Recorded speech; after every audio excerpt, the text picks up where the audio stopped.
Jamani.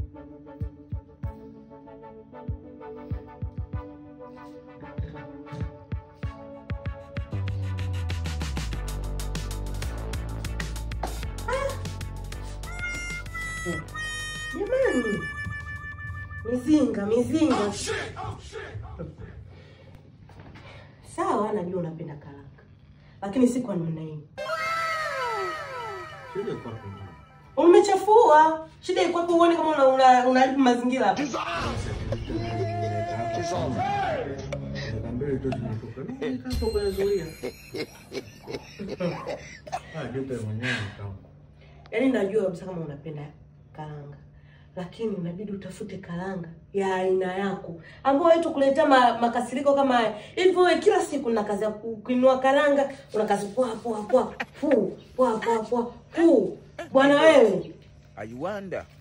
Tutaleteana kumi. Namna hiyo. Tutaleteana kumi, kusubiri kwanza. Huwezi kupinga namna hiyo. Pumbavu sana wewe.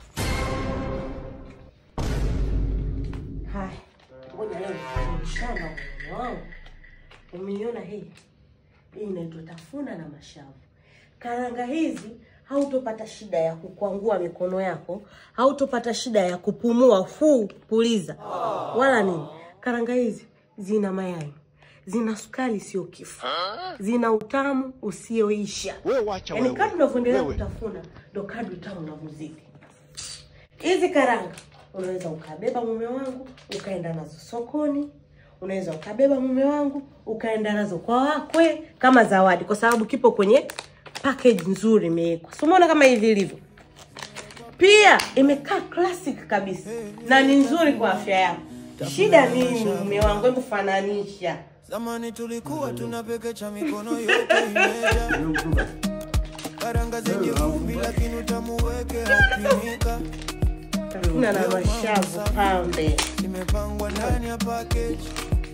Yaani hata unaweza tukatumia kama kitu. Unaweza tafuna na mashavu, dada tafuna na mashavu.